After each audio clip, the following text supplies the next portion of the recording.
Well, it's a great day in the morning when I wake up and see that President Trump has done exactly what we asked him to do, and now it seems as if he's holding the last piece to the puzzle of winning the lawfare. In other words, the warfare going on in the Department of Law and Justice, which, remember, there's two branches of that. There's the judicial branch, which only constitutionally provides for the Supreme Court in the District of Columbia, period. And even they, according to the Constitution, can only make a judgment recommending to the president things. They can't tell the president what to do, and they can't put any kind of injunction on his actions because the Constitution gives the president astounding powers. Look at what Biden did and nothing ever happened. Look at all the illegalities that we would assume from the outside are happening in D.C., which aren't. They're perfectly legal. But what is not legal is for federal courts, the 94 circuit courts, the 13 appeals courts, appellate courts, and the one Supreme Court. They should only have any jurisdiction inside of the District of Columbia. And besides that, let the states do their thing. But anyway, he has come out with an executive order. Well, actually, what happened was Perkins Coie, the Democratic Party's legal arm, which seems to win every single conflict that they go into. So the whole DNC conflicts, all the thing that Hillary went through, Fusion GPS, all of that. That was Mark Elias and Perkins Coie. So when Perkins Coie got their security clearance taken away and they were ordered not to enter any federal buildings, they went to, of course, a crooked judge in a crooked circuit and demanded that that judge make an ex parte. In other words, Trump or none of his lawyers were there. The legal counsel, the White House legal counsel wasn't informed or anything like that. So these rulings are only for show. This is judicial theater, folks. Ignore it. I told him to ignore this from the beginning. They have no authority over him. The Constitution is very clear on that. Let it go all the way to the Supreme Court. So these injunctions put on him for things that he's doing, no, he can do it. Not only that, it says that no court can tell, I like to call them Trump's employees, the president's 2 million employees. No court can tell them what to do. It says right in the Constitution. This is the separation of powers clause. It's ridiculous that they ever thought they had the authority to farm this out to extremely libtard judges who don't even look at any evidence. Well, as we told Trump, hold in abeyance, hold as your ace up your sleeve the fact that you can fire all federal prosecutors in all federal courts. Just fire them all. And use the reasoning of they have brought frivolous cases. The frivolous cases are illegal. And also, Trump has pushed this to the Supreme Court and said, you need to make a decision on this because I'm ignoring all lower courts' decisions. And when you make a decision on it, you basically, he's telling them more or less, you need to slap their hands and you need to sanction them. You need to basically impeach them and take away their license to practice law, and certainly take them off of their lifetime appointed court bench positions. Why would we have anybody be lifetime appointed? What is that? Who do they think they are? Popes? They work until they die, and still on their deathbed they're infallible? No. And any of these judges in the Supreme Court that demonstrate bias one way or the other instead of neutrality, which is why they were put there, bye-bye. Impeach them. It's happened. It's happened before. It's happened in many countries. It should happen here. So that was really good news. I was so happy to awaken to that and think to myself, well, it sure is great that we think just like whoever it is that is helping Trump write his executive orders. And people were then telling me, people in the conclave were saying, well, before he went in office, he had this all mapped out. And they were making jokes about, he had a lot of Venn diagrams. I have a question. I know I'm supposed to stay off these audios because I constantly interrupt you, and I'm sorry about that, audience, but I'm trying to be a good girl, so I let him record and I go. But there was a question. I listened to your recording yesterday, and there's a question I think people would have that I want you to clarify. I'm going to ask you in a very direct way. these plasmas, when they come in and you say that they clean up the areas, are they cleaning up the 5G and 6G pollution? That's one thing I want to know. Do they clean up the EMFs? And if so, if they're doing that cleaning, is there a way to call them to us to clean up our own homes and our own environments? And so talk to me about that relationship. And also about why then, if that's true, then that would make sense that they were over military bases. Okay. Yes, they come in to clean up bad man-made electrostatic energy, which we're now using because we use plasma. Electromagnetic energy, which are all subnatural forces. These are man-made forces, which create dirty electricity. And because anytime you're in a field, anytime you're anywhere near power lines or any power line coming into your house, and then that power line goes throughout your house, and your house is a square and it's made of organic, inorganic material, you just have created an orgone box. And so you are literally pulling down or pulling up from the earth negative plasma. That is true. Pulling it down, the good stuff, well, that's thoughts. The archetypes, anytime you have a higher thought, well, if it was really a higher thought, it wasn't your thought. It was a thought that others came up with also. That is the reason that for most innovation, it happens in 3 places on the earth at one time. Go back and look. You'll see this. It is so evident, and literally down to the minute, that somebody in Russia, somebody in China, somebody in America, and somebody in South America all literally on the same day discover something in nature. They discover it. It was there before. And then they, attribute it to themselves and name it themselves. So can plasma, when it comes down into our atmosphere, first off, it's cleaning up all water. It's cleaning up all oxygen. It's cleaning the atmosphere. They are. And these plasma balls, some of them are complex, dusty plasmoids. Some of them are just plasma balls. I've seen both types. I have literally encountered one that was the whole thing. It was the ophanium. It had the spinning wheels inside of it with the eyes and the whole thing. It was just absolutely the most amazing thing I've ever seen.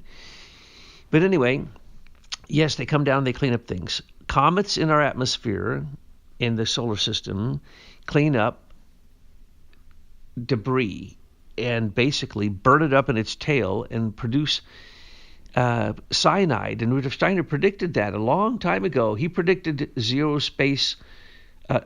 point energy. He predicted all these things. And so that's going to be in the new book called The Celestial Cosmos, Ethers and Plasmas.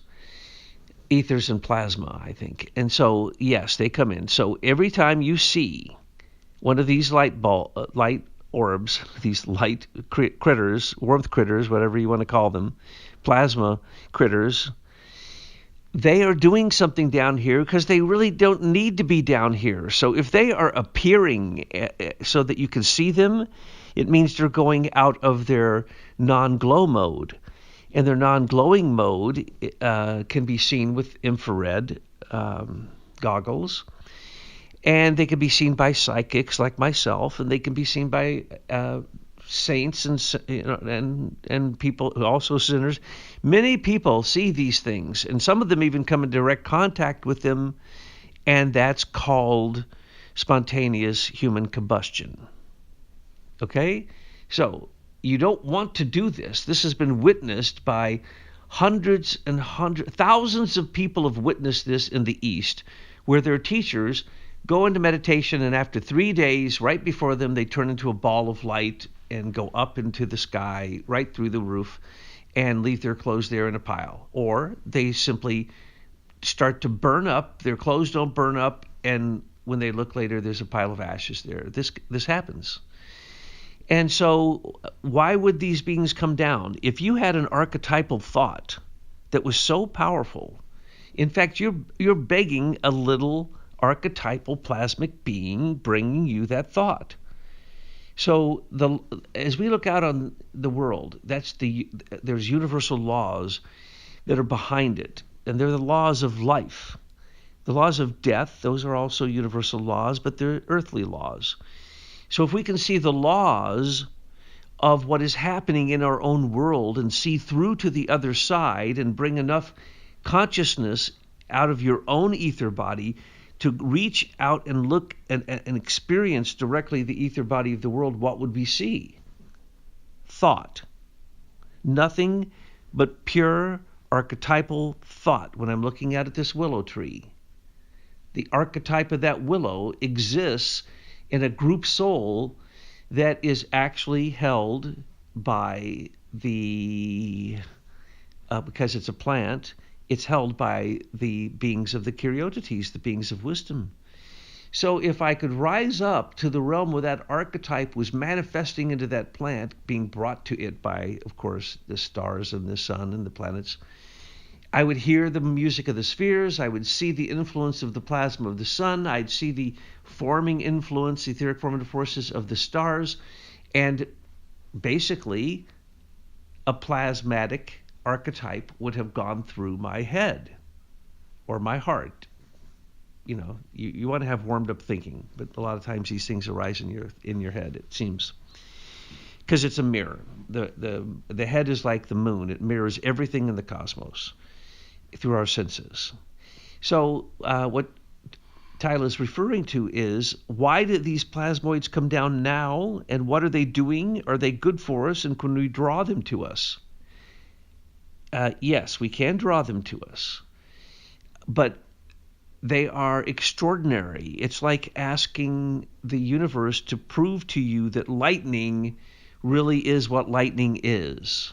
So you keep walking around saying, would you strike me with lightning? It's basically the same thing. If you got too near a plasma ball and your electrostatic or your electric energy in your body was wrong, it would probably incinerate you. If you got there and it was time for you to go, you might even be able to mount it like a chariot and ride it into the sky. Who knows? This has been told to happen many, many times in many, many spiritual traditions. So they hate dirty electricity. So all man-made electricity creates dirty electricity. If you put shungite into the circuit, you can then measure, and the dirty electricity is less. So there are ways to make the electricity less, and one of them is to take a non-material substance and ground out the dirty electricity back into the circuit, just as shungite does. That's what a plasmoid does. We witnessed this a lot when we filmed them with infrared many, many years ago. I can't even remember how long ago it was. And what we would see is that we would be out there filming them, and unfortunately, because they'd get so excited when they knew we were filming them, I guess, infrared photography, video, taking moving pictures of them, they would get really excited and they'd go over to the electric wires and run up and down them really fast, and then there'd be a blackout or a brownout.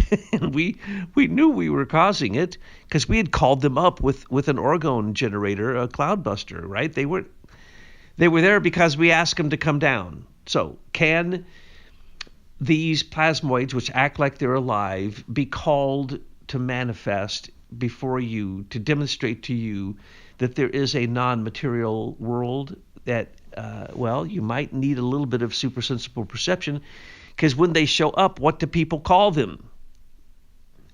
Aliens. That's right. Wait for it. Aliens. The answer to all questions.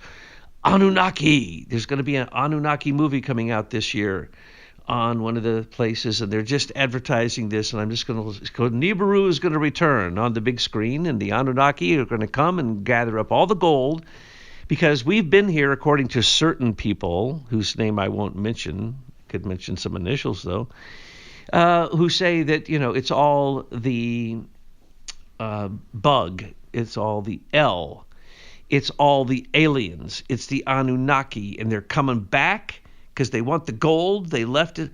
They bred us out there in the Kordylewski plasma clouds, brought us down to Earth as humans, made us dig up the gold, and now they're coming back for it.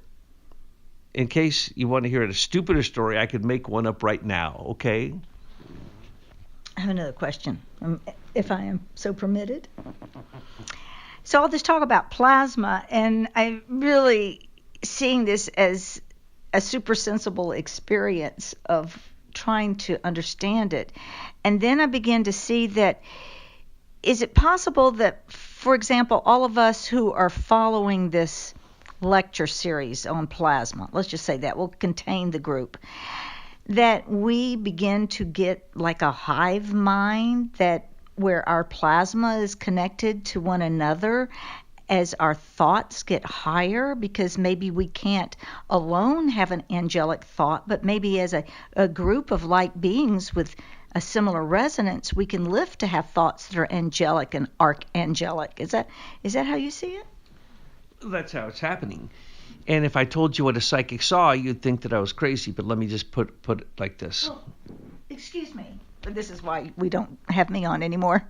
We know you're crazy, so give it to us anyway. Okay, between every star out there, our sun included, invisible filament lines, ropes, go out of pure plasma, which is electricity, natural cosmic electricity and magnetism, that can go out to the next star. So every human being, I'm going to send you right now a thought, okay? A filament just went from my head to your head. Now, what is the thought? The thought is supermassive black holes. The second that you heard me say it, or that we thought it together telepathically or whatever, it doesn't matter. We're thinking the same thought. The filament connected us. That's the way it works in the whole universe. And so quantum entanglement, there's no quantum. Quantum is a theory. It's nonsense. It's trying to explain the things that we're explaining to you right here. Because the Akasha already is there. Everything is connected through the Akasha. The Akasha is the vessel of all the entire cosmos. Everything is connected. Steiner said that in his astronomy course. It's in this book that I'm working on right now. That there is no limit to the speed of light. That's silly. Light, the frontal movement of light may be what they say it is, but once it gets to a terminal point, there's a continuum. So light can travel at infinite speeds, and now they've demonstrated this in lasers. They've accelerated light to be 100 times the normal, what is considered the speed of light. Steiner pointed that out. But then Steiner pointed out that light has two parts. Light goes out from the sun, but at Saturn, half of it turns around and comes back, and the other half keeps going all the way out to the heliopause, which is 10,000 degrees, by the way. So that proves that the plasma of the sun reaches all the way to the heliopause. But it's invisible, and those forces aren't there anymore. The forces of magnetism that they call magnetism and gravity, that's turned around and started back in this continuum that we call our solar system, which is not as the scientists describe it. We are not circling around the sun. We are following behind the sun. It just appears that way, but all the computer-generated models now demonstrate that we are following behind the sun in a corkscrew, the exact same motion of plasma, okay? And the terminal ends are the magnetosphere of the sun pushing forward basically as a plasma shield, clearing out the cosmic space that we have to go through so that the Earth won't be bombarded with interstellar particles, interstellar influences, which I don't even want to go into. The galactic current and all those things, you don't even want to think about how big it is and how fast everything is actually, how fast it's moving and yet how slow it's moving in terms of the stars, but how fast we're moving with the sun. On the Earth, I was trying to describe this yesterday, I would experience the fact that we're going over 600,000 miles an hour standing on the Earth. That's a fact. The number's bigger now because we know the supergalactic center, the speed of the sun moving towards Vega, all that. It's actually more than that. I would say, and I've said since I was a child, we are moving at the speed of light when we're standing still. And when I would realize that, it would knock me to the ground, and these 7 sounds would bombard me that were just horribly loud and just shake your body up and just rattle your organs. Well, I was just listening this morning to some new recordings of the sun, and it sounds like hell.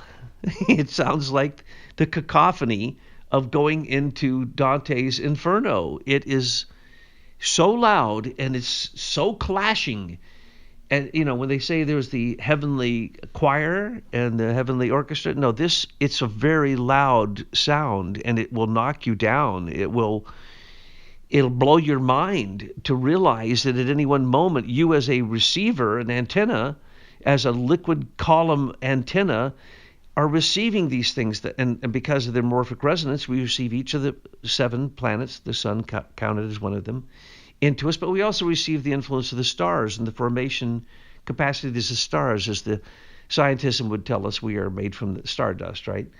Well, partially, yeah. Stardust that then got enclosed inside of the heliosphere. Yeah, but, this is very complicated stuff. But essentially, it is a great thing. New Jerusalem is dropping from the heavens, folks. First off, as I've preached this now in all of our books, we're in apocalyptic times. We're beyond apocalyptic times. We're at the point where Christ came on the cloud in the etheric with a sickle, and he harvested his own. But he doesn't take them into heaven, and he doesn't leave them on the earth. He takes them to his throne. What is a throne? A throne is another name for the beings of willpower called the thrones, the spirits in the first rank of the spiritual hierarchy that are the willpower of the divine Trinity and the cherubim and the seraphim. So when Christ is sitting in the clouds and he's pulled us up to his throne, a portion of us have already been redeemed. We've been given the white tunic to wear. We've been given the eternal gospel. What is the eternal gospel? It's what we're talking about here. It's about plasma. It's about the ethers. It's about the fact that you are immortal, that you, if you realize it, will start to take on even capacities that you never imagined that are coming to everybody in the future. But for those of us who are mutating right now properly, we're taking them on right now. And that's that New Jerusalem is coming from the heavens. It's Shambhala. We can now enter into Shambhala consciously, whereas before we weren't advanced enough to. Oh, and that's right. Dante's Inferno is risen up from below the earth into the realm we live. So we are walking among heaven and hell all the time now. And you have the choice which you wish to perceive. And if you want to read our book on perception, it tells you how you can change your perception by understanding what it is you're looking at. And that is the reason Rudolf Steiner said if you study anthroposophy, it will give you capacities to understand things you never understood before, because you're thinking in a way that characterizes not a force as a substance that is a dead, dying substance, but a universal force that is a force of life that actually gives you insight to everything, because you start to see the universal laws in everything. And so that's what we're seeing with these plasmoids. Now, in 5G, I wanted to avoid this, but I guess I can't. In 5G, which is not just 5G, it's 6, 7, 8, 9, 10 that I know of, and also the military bands. Okay? And there's also satellite bands, top secret satellite bands. I know this because in 1972 they were already there when I was in the NSA. So there's all these things all the time beaming through you. Can you protect yourself from that? Yes. Your skin is plasma. And it's actually quadruple layer. It's a double layer skin. Have you ever noticed it's kind of hard sometimes? You can do horrible things to your skin and it doesn't puncture it. It has a capacity of resilience that is very much like the surface of a plasmoid. But anyway, it's your plasmic field, and you have an electrical field, a bioelectric field from plasma in your heart that goes out beyond your skin that protects you. You're just like the Earth. The Earth has multiple fields around it that protect it, and these are given directly to us, by the higher forces. But they're the mechanisms of the higher forces. The higher forces are the thought that are behind all of these things, and those are archetypes. And the beauty of it is, since we can stand upright, we can speak, and we can think, and we can have individuality and freedom, we have the capacity to let angels flow through our thinking, archangels flow through our feeling, and even archai, time spirits, flow through our will. And when that happens, we are becoming these vessels not only of the present, redeeming the past, but also building the future. Now, I want to go into the future here. World War III, we are right. It looks like we're on the brink, but it looks as if Trump's, what appears to be his chaotic way of treating things, and now that he's in a revenge mode, his disrespect for the old bureaucratic systems, may cause the whole system to just come to a grinding halt, at which point, which they should have noticed the first time, or the times that it's happened before, we don't need most of the people in the federal government.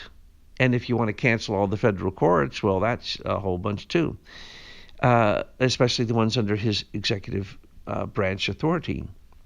And another suggestion for Mr. Trump, our duly elected president, who obviously must have been an incredible landslide for him to get elected using those electronic voting machines. Anyway, he needs to take the U.S. Marshal Service, which is directly under his executive control, and because of what they've already discovered in the U.S. Treasury, which means that he needs to declare a national emergency on fraud in government. Now, the FBI is compromised. The DOJ is compromised. They can't even tell you what we can tell you. We can tell you more about the Epstein missing files than the DOJ, the FBI, or the CIA put together, okay? Nothing's going to happen. So we got to see that. This is another Jeff Sessions. So he hires new U.S. Marshals who take a true vow to the Constitution, who he then uses in a national emergency investigation of fraud. And basically all he has to do is set up, pretty much like the French Revolution, a court where these U.S. Marshals bring in Nancy Pelosi and say, okay, this is the money you got from USAID, show us your receipts. No receipts, fraud. This is a national emergency. You seem to be one of the worst cases. So basically, if you admit to it, it's life in prison, and if you don't, we're going to charge you with treason because you took a vow. Any politician or law enforcement agent or almost anybody in working for the executive branch in any significant position in the DOJ, FBI, CIA, have all taken a vow, and all judiciary appointments and judges have all taken a vow to uphold the Constitution. When they don't, under the law, because this is basically declaring martial law, because the fraud is so profound in all elements of the federal government has taken over the country, and the federal government itself has been overthrown by the fraud that we see already, but also from the SES, from the Crown agents, from the way that DARPA works as an international organization to basically undermine American sovereignty. This is fraud on all levels. It is an attack against America, and until we find the exact individuals and lock them up, and just lock them up now, we'll hang them later if we want to charge them with treason, but for now, just lock them up for fraud. If you can't lock these people up for fraud with U.S. Marshals in tribunals underneath martial law, then it's the only way you're going to get it done. There's just too many people. It's like how many heads had to be chopped off in the guillotine during the French Revolution. A lot. And even the people who were in charge of the guillotine got their heads chopped off. Why? Because of the fraud. Power corrupts, total power corrupts totally. And that's what's happening with these people. They had gotten so far out of hand, both sides, Republicans and Democrats. The federal government is working against we the people. We need U.S. Marshals to now enforce a national emergency on fraud that has then has caused the president to declare martial law. So what he's doing here with his chaos approach, which is what any businessman does, you don't let your enemy know, or your competitor, what you're doing. You have to have strategies. Read his book, on how to do a deal. That's what he's doing. So we got Putin already, after Trump only spoke to him for a couple of minutes on the phone, right after he got elected, and basically was headed towards this sit down at the peace table from the moment that he became president. And now Putin has said, and I just read his remarks, which there aren't very many, But I always like to look at Putin's actions, not so much his remarks, even though his remarks, though they be one-sided, they do have some amazing insight in them. So what is Putin doing? Okay, first off, when Zelensky, after he said he would sign the deal with Trump, and then signed it, right before he signed it, what was his last deed as the horrible dictator that he is? He used all those drones that were supposed to have been blown up in Odessa as a false flag to pull us into the war, America into the war. No, he launched all of them at Moscow. And now, 2 days later, when Putin launched a whole bunch at Kiev, and notice they still didn't go after the main buildings. Well, listen, I can control my drone better than they control these drones, all right? They're not getting the targets that they should be going after. Why? Because this is a staged war. This is brother fighting brother. And what was my mistake the other day about Cain and Abel? I was suggesting somebody...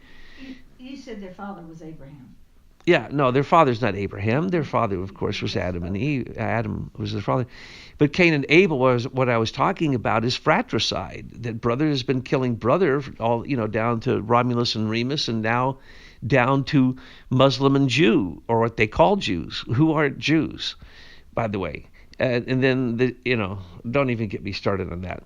But anyway, they're actually brothers. It's basically Cain killing Abel again. And what for? Because one said the other one's offering was accepted by God. In other words, over religious matters.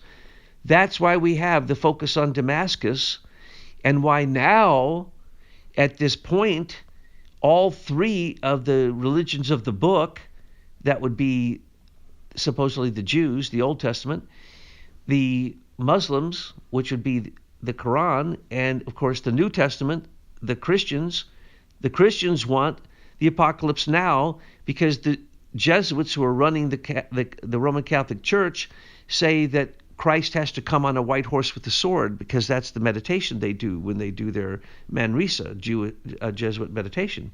So they pray that there be a physical ruler that's going to come, that's going to bring Catholicism to the world, run by Jesuits.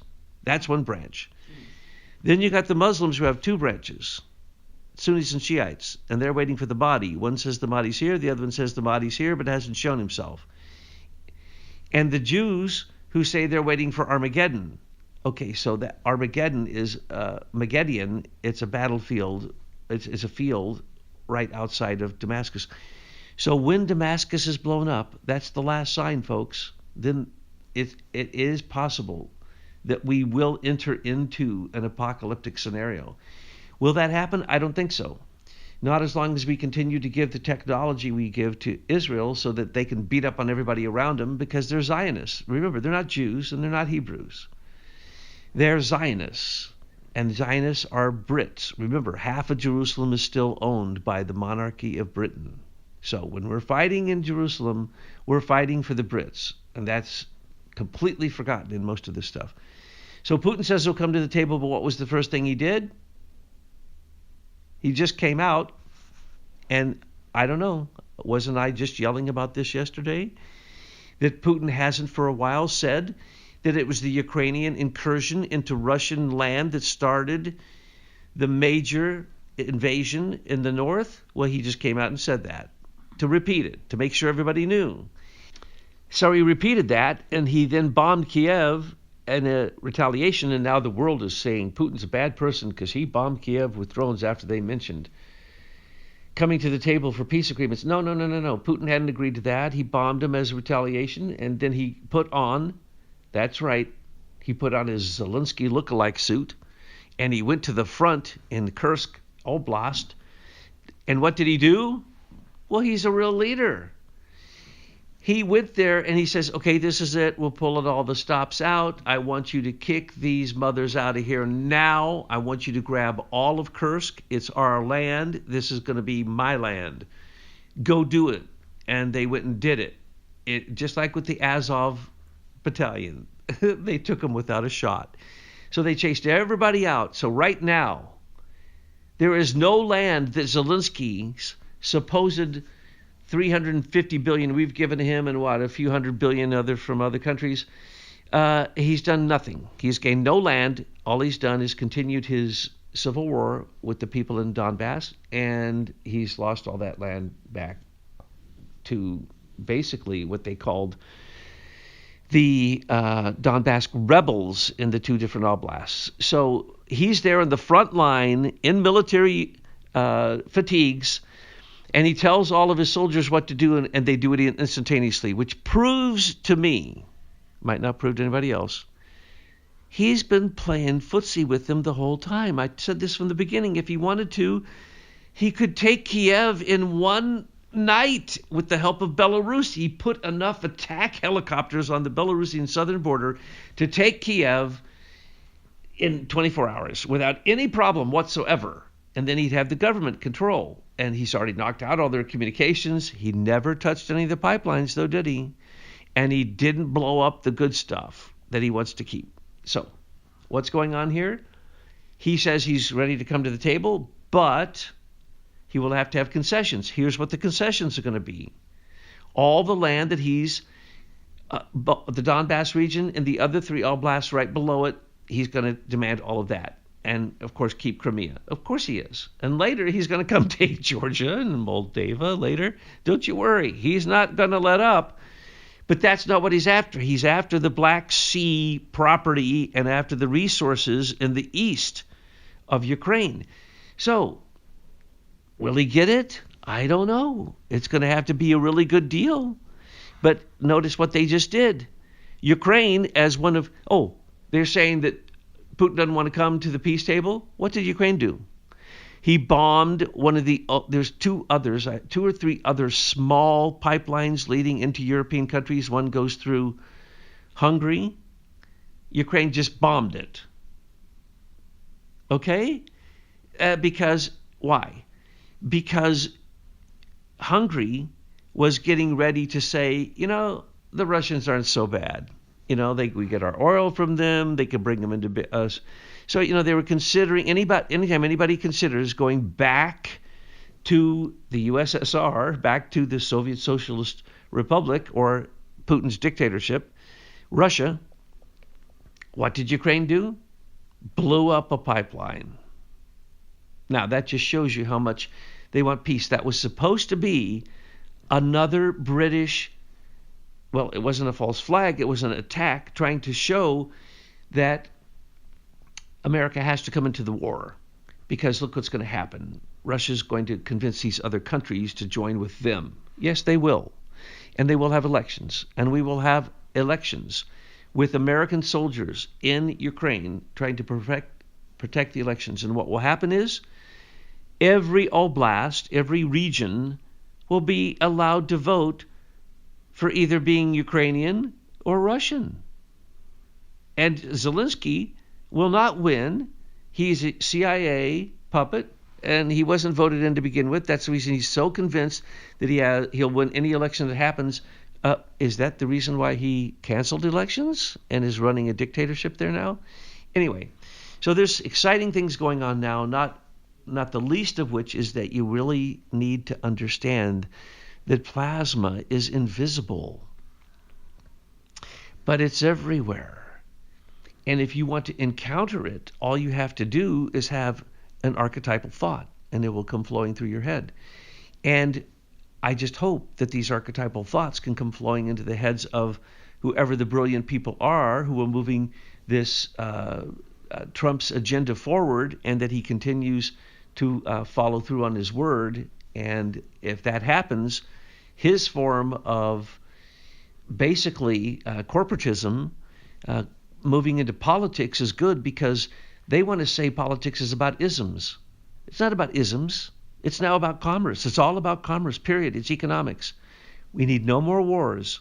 We just need economics that show that the world can get along economically, even though given a chance, they'll kill each other with weapons, with bombs, with machetes, rocks, stones, whatever it takes. But if you can have a brotherhood in economy where people are actually working together, well, then the whole world can change.